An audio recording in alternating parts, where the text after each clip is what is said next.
আপনি আপনার জন্য আজকে থেকে যেই ছোট ছোট অভ্যেসগুলো তৈরি করছেন, আগামীকাল এটা আপনার জন্য একটা ফলাফল তৈরি করে দেবে। অনেক দিন আগে জন নামে একজন যুবক নিজের জন্য ভালো অভ্যেস গড়ে তুলতে ব্যর্থ হয়েছিলেন। তিনি আরও বেশি উৎপাদনশীল, স্বাস্থ্যকর এবং জীবনে একটা সুখ অনুভব করবার চেষ্টা করছিলেন, কিন্তু তিনি বারবার ব্যর্থ হন। এরপর যখন জন একদিন আত্ম উন্নতির একটা বই পড়েন, যেখানে তিনি বাঁশ গাছের একটা গল্প পড়েন। বাঁশ গাছ খুব দ্রুত বেড়ে ওঠে, কিন্তু তার শিকড়গুলো তৈরি হতে 4 বছর সময় লাগে। জন এটা বুঝতে পেরেছিলেন যে একটা ভালো অভ্যেস গড়ে তোলা বাঁশ গাছের চারা জন্মানোর মতো। একটা শক্তিশালী ভিত্তি তৈরি করতে সময় এবং প্রচেষ্টার প্রয়োজন আছে, কিন্তু একবার যদি আপনি এই রকম করতে পারেন তাহলে এর ফলাফল অবিশ্বাস্য। জন নিজের জীবনের পরিবর্তন করবেন বলে এরপর ছোট করে শুরু করেন। তিনি প্রতিদিন 20 মিনিট করে কাজ করবার এবং প্রতি মাসে একটা বই পড়বার সিদ্ধান্ত নেন। প্রথম তার জন্য এটা অনেক কঠিন কাজ ছিল, কিন্তু তিনি হাল ছাড়েননি। এর কয়েক মাস পরে তিনি এর ফলাফল দেখতে পান। তিনি আগের থেকে অনেক বেশি শক্তি অনুভব করছিলেন, তার ভালো ঘুম হচ্ছিল এবং তিনি অনেক বেশি এখন অর্জন করতে পারছিল। এইভাবে জন সময়ের সাথে সাথে আরও ভালো অভ্যেস তার দৈনন্দিন জীবনে যোগ করতে থাকে, যেমন স্বাস্থ্যকর খাবার খাওয়া, ধ্যান করা, প্রিয়জনের সাথে সময় কাটানো ইত্যাদি। তিনি আরও দ্রুত তার লক্ষ্য অর্জন করতে শুরু করেন। লেখক BJ Fogg তার লেখা বই টাইনি হ্যাবিটসে এই জিনিসটা নিয়েই আলোচনা করেছেন যে কিভাবে আমরা আমাদের জীবনে ছোট ছোট অভ্যেসের পরিবর্তন করে আমাদের জীবনের একটা পরিবর্তন করতে পারবো। লেখক তার বইয়ের মাধ্যমে আমাদেরকে একটা অভ্যেস তৈরি করতে, ইতিবাচক আবেগ তৈরি করতে এবং ছোট ছোট অর্জনগুলোকে উদযাপন করতে সাহায্য করেছেন।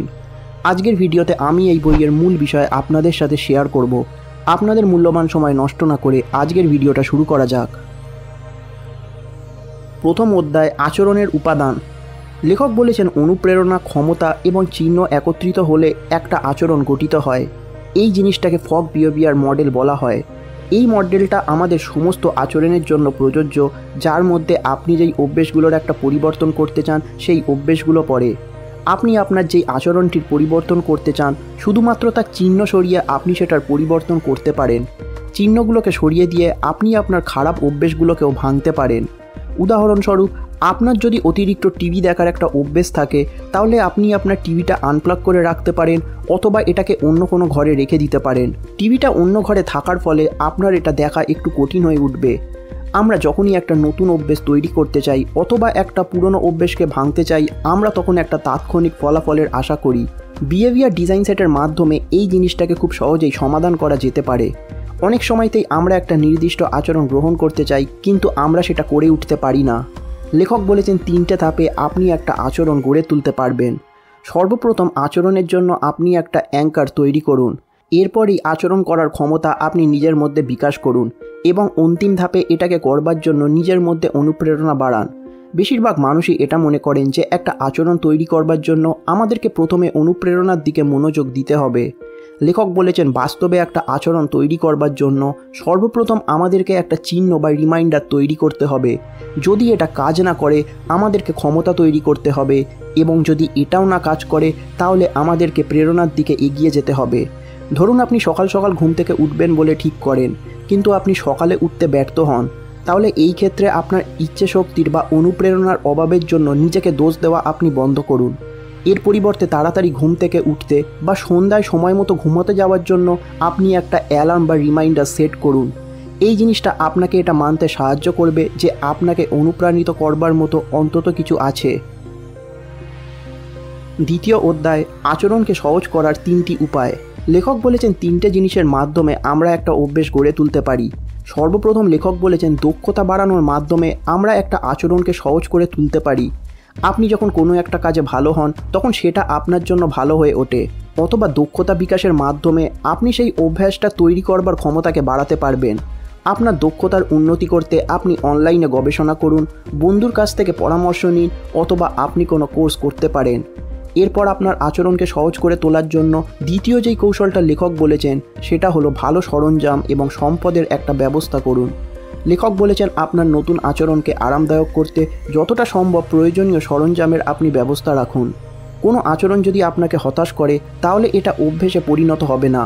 উদাহরণস্বরূপ, আপনি যদি রান্না করবার একটা অভ্যেস গড়ে তুলতে চান, তাহলে আপনাকে এটা দেখতে হবে যে রান্নার সব সরঞ্জাম যেন আপনার রান্নাঘরে উপস্থিত থাকে। রান্না করতে গিয়ে আপনি যদি কোনো সরঞ্জাম খুঁজে না পান, তাহলে আপনার রান্না করতে ভালো লাগবে না এবং এটা একটা অভ্যেসে পরিণত করা তখন কঠিন হয়ে উঠবে। একটা আচরণকে সহজ করে তোলা তৃতীয় যেই জিনিসটা লেখক বলেছেন সেটা হলো আপনার আচরণগুলোকে যতটা সম্ভব আপনি ছোট করে রাখুন। লেখক বলেছেন আচরণগুলোকে ছোট করে রাখার অর্থ হলো একটা ক্ষুদ্র অভ্যেসের ভিত্তি। আপনি যদি রোজ হাঁটার একটা অভ্যেস গড়ে তুলতে চান তাহলে এর প্রথম ধাপ হলো আপনাকে রোজ হাঁটার জুতো পরার একটা অভ্যেস তৈরি করতে হবে। আপনার এই প্রথম পদক্ষেপটা একটা ছোট আচরণে পরিণত হবে এবং এটা একটা অভ্যেস গড়ে তুলতে সাহায্য করবে। মূল বিষয় হলো একটা আচরণ গঠনের জন্য আপনি একটা ছোট পদক্ষেপ দিয়ে শুরু করুন। আপনি যদি হাঁটার জন্য প্রতিদিন জুতো পরবার অভ্যেস গড়ে তোলেন তাহলে এটা আপনার চিন্তাভাবনার পরিবর্তন করতে সাহায্য করবে। একবার জুতো পরা শুরু করলে আপনি বেশিরভাগ দিনই বাড়ির বাইরে বেরোবেন এবং হাঁটবেন। মানুষের ছোট ছোট প্রাথমিক পদক্ষেপগুলো একটা বড় অভ্যেসে পরিণত করবার উপায়। আপনি যদি প্রতিদিন হাঁটতে নাও যান তাহলেও আপনি এই জুতো পরবার অভ্যেস ছাড়বেন না। যখন জুতো পরার অভ্যেসটা আপনি গঠন করতে সক্ষম হবেন তখন হাঁটা বা দৌড়ানোর মতো জিনিসগুলো আপনার জন্য অনেক সহজ হয়ে উঠবে। এটা আপনার আত্মবিশ্বাসকে শক্তিশালী করে তুলবে এবং আপনি পরবর্তী পদক্ষেপটা খুব সহজেই নিতে পারবেন। এই ধরনের ছোট পদক্ষেপগুলো আপনাকে পরবর্তী পদক্ষেপ নেওয়ার জন্য অনুপ্রাণিত করবে। যতবার আপনি এই জিনিসটা করবেন আপনি আপনার অভ্যেসটিকে বাঁচিয়ে রাখতে পারবেন এবং সামনে এগিয়ে যাওয়ার একটা সম্ভাবনা তৈরি করতে পারবেন। তৃতীয় অধ্যায়, আপনার অ্যাঙ্কার শনাক্ত করুন। অ্যাঙ্কার কথাটির অর্থ হলো আপনার দৈনন্দিন জীবনের এমন কিছু আচরণ যার আগে বা পরে আপনি নতুন একটা অভ্যেস তৈরি করবেন। মানুষ অনেক সময়তেই এটা বুঝতে পারে না যে তারা তাদের দৈনন্দিন জীবনে কী ধরনের কাজ করবে। আপনার দৈনন্দিন রুটিন যতই বিশৃঙ্খল হোক না কেন আপনাকে আপনার জন্য অ্যাঙ্কারগুলোকে চিহ্নিত করতে হবে। সকালের দিকে যতটা সম্ভব এই অ্যাঙ্কারগুলোকে করবার একটা চেষ্টা করুন। লেখক একটা গবেষণার মাধ্যমে এটা দেখেছেন যে সকালের দিকে আমাদের রুটিন অনেকটাই স্থির হয়। অতএব সকাল হলো একটা নতুন অভ্যেস গড়ে তোলার জন্য উর্বর মাটির মতো। দিন বাড়ার সাথে সাথে আমাদের সময়সূচিতে একটা ব্যাঘাত ঘটে এবং একবার একটা প্রোগ্রাম ভেঙে গেলে অন্যটিও ভেঙে যায়। আমরা যদি আমাদের দিনের শুরুটা দেরি করে করি তাহলে সুস্থ থাকার জন্য আমরা যেই অভ্যেসগুলো অনুসরণ করি যেমন ব্যায়াম করা, তখন আমরা এইগুলোকে অবহেলা করি কারণ আমাদের সম্পূর্ণ মনোযোগ তখন আমাদের কাজের উপরে থাকে।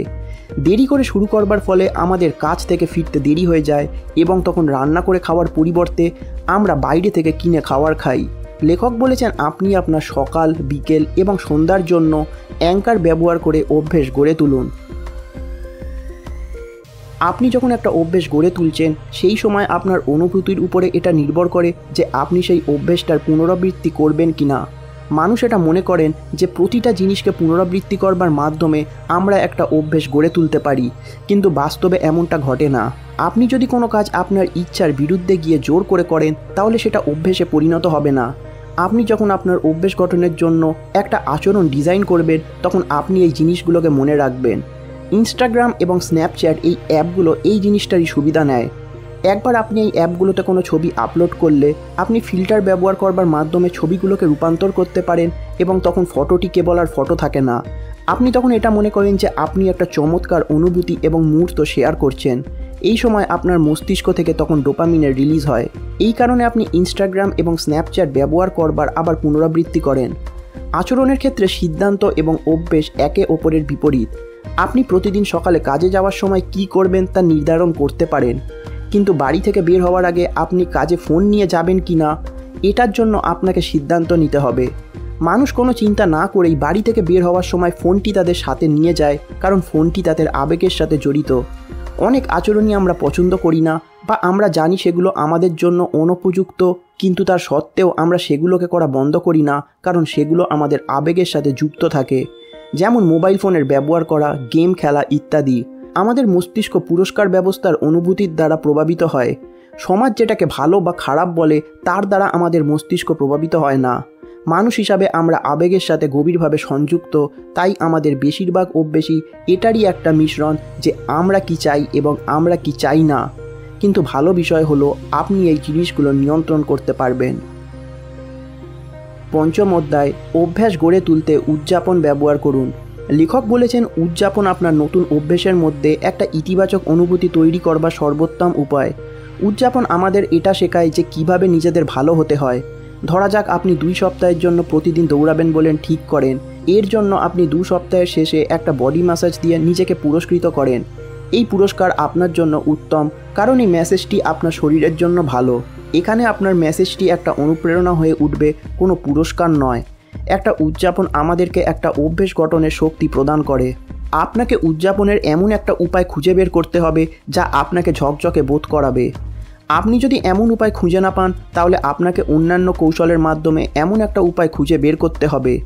লেখক কিছু উদযাপনের উদাহরণ দিয়েছেন, যেমন আপনি মন খুলে হাসতে পারেন, আপনার প্রিয় গান শুনতে পারেন, নিজেকে অভিনন্দন জানাতে পারেন, হাসুন এবং নিজেকে এটা বলুন যে আপনি এটা করে দেখিয়েছেন। এইভাবে উদযাপন আপনাকে একটা ভালো অভ্যেস গড়ে তুলতে সাহায্য করবে। বন্ধুরা, আজকের ভিডিওটা আমি এখানেই শেষ করছি। আপনারা যদি এই বইটা ডিটেলসে পড়তে চান, তাহলে নিচে দেওয়া লিঙ্ক থেকে আপনারা এই বইটা কিনতে পারেন। আশা করি ভিডিওটা আপনাদের ভালো লেগেছে। যদি ভালো লেগে থাকে তাহলে ভিডিওটিকে লাইক করে দিন এবং চ্যানেলটিকে সাপোর্ট করবার জন্য সাবস্ক্রাইব করে দিন। ধন্যবাদ।